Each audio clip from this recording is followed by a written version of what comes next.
Tomorrow, final revenge. The correctly spelled version of those words ran through my head all night. I barely slept at all. What evil did Beaver have planned? The next morning, I made my mom take me to school an hour early. Sam, I don't understand why you squirted glue on your face, she said as she drove me. Are you in a gang? No, Mom. Is this about your little girlfriend, Mom? Okay, I won't pry, she said. But you haven't been yourself lately. I'm worried about you, sweetie.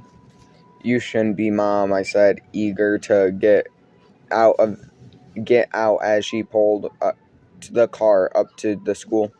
I've got everything under control. All right, I'll leave you alone, she said with a sigh. She handed me a $10 bill from her purse. This is for dinner, something healthy, since you won't be coming home before science night. I'll see you around 5. What? Wait, what? You're coming back? Yes, honey. Smile Corp asked for a volunteer tonight. I'm so excited to see what your project is. Oh, right. My project's awesome. A lot of data. Maybe too much, I said, kissing her on the cheek. Got to go. I hopped out of the car and ran towards the double doors of Horace Hotwater Middle School. Beaver was never early or late. He arrived at school exactly on time. What diabolical master plan was he hatching? I watched him closely all day long.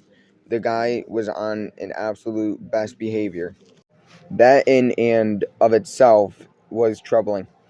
Once he even raised his hand in class to answer a question. He got the answer wrong, of course. The capital of Pennsylvania isn't England, but it made my blood run cold all the same. Dylan was right. I really could have used her help. I wanted to apologize. At lunch, I tried to walk to her, but she turned her back and walked away. Before I could say a word, I ate cold tater tots alone. Hammy Rex looked truly pathetic in his cage. When he growled, it was more of a moan. Martha fed him his two half lettuce. Other than that, he barely moved. The little guy seemed to be practically starving. I had to help him, but how? And I look forward to see what each of you has prepared tonight. Mr. Copeland, around an hour before the school let out. Word is that Smile Corp is sending someone a demonstration on their new product for all of you. Should be quite the science night. For some reason, those words snapped me out in my reverie. I raised my hand. Yes, Sam, said Mr. Copeland. What exactly is science night? I asked. The whole class burst out laughing. Good one, Sam, said Mr. Copeland, chuckling. See, you don't have to pour glue on your face to get attention. And he continued to our lesson about our French and Indian War. Later, I found a poster on the bulletin board in the hallway, and it answered my question. Beneath an image of a bubbling beaker, it read, Horace Hotwater, 6th grade science night, Tuesday, November 3rd, 5 p.m.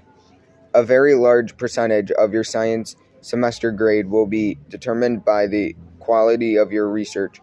Don't miss the mandatory event, presented by Smile Corp.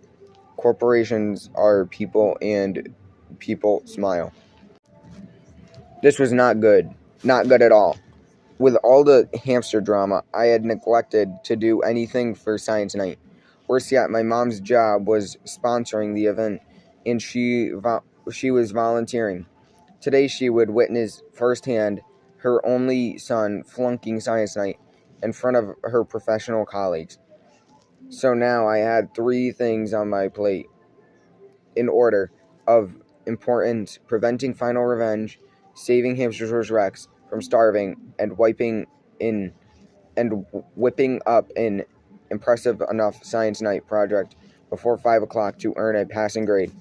Yikes. The bell rang and Beefer left to go to home. Just like that. No revenge. Not even an act of minor vandalism. Strange, but okay. Maybe he had a change of heart. Yeah, right. Anyway, I could check that one off my list for now. I tried to sneak Hammy Rex a bag of Funcho, tangy, honey, habanero flavor wedges. I never got a chance. Mr. Copeland met me at the door and shook me away before I could get anywhere close to Pat Raz Pro. Sorry, Sam. I know detention was a barrel for laughs yesterday, but school's out and you can't be here right now. I'll see you at science night. I left, but not before Hamster-Saurus Rex caught a whiff of junk food. His pupils dilated. He foamed at the mouth and began to ricochet around his cage. I'd only made his hunger worse. I was hungry myself, not hungry enough to rampage, but still pretty hungry. So I gobbled the flavor wedges myself, while I struggled to remember anything scientific I had learned in recent memory. Mutant hamsters, dinosaurs came to mind. Maybe I could whip up a gold standard on low and ambition science night fair projects. The old baking soda and vinegar volcano, except I didn't have any baking soda or vinegar or a volcano. Could I grow crystals in water? No borax. Electromagnetics nail? No battery. Potato battery? No potato. The clock was ticking. What did I have? Looked inside my locker. There was a bunch of toy dinosaurs. I stacked a stack of moldy 5-day-old PBJs and 10 pounds of sand. Wait, moldy sandwiches? What about the mold guy? Alexander Fleming. Growing mold was science. And so I set out about creating the worst diorama of all time. The discovery was of penicillin. At the center was the piece of white bread that had turned green and fuzzy. I wrote the word penicillin underneath it. Beside that, the part of Alexander Fleming was played by a rubber triceratops. You couldn't tell me who was supposed to be. So wrong. I wrote the words Alexander Fleming underneath them. The science night was still not quite making sense, so I made a little cardboard top hat for the triceratops. I figured Alexander Fleming might have worn a top hat. It was 4:35. By the time I finished writing the words, the discovery of penicillin and the glitter glue on the diorama, it looked pretty bad. I adjusted Alexander Fleming's hat. In the gymnasium, there was a raised stage with a microphone and enough folding chairs for the whole grade. Principal Truitt and I and a couple of our teachers were already there. Other kids were already setting up their projects, many of which made mine look even worse.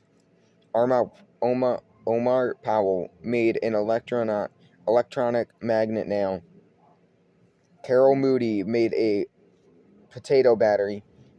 I overheard Dylan explaining her project to Julie. I invented these ultra-lightweight prototype golf discs, said Dylan, holding up one. It was sleek, red, beautiful. According to my test, they fly up to 40% further than any available on the market. I feel like my disc could revolutionize the sport. It's not really a sport, said Julie. Yes, it is, I said before Dylan could by 31. By 2031, it will be more popular than devil sticks. Anyways, those discs look awesome, Dylan. Nice work. Thanks, Sam, said Dylan before she remembered she was still mad at me. I mean, whatever. Also, I wanted to tell you I'm really sorry for being a jerk, I said. I shouldn't I shouldn't have lied to you. I hope you can forgive me. Dawn stared at me and didn't say anything. Maybe she was still mad. At least I'd finally said what I needed to say.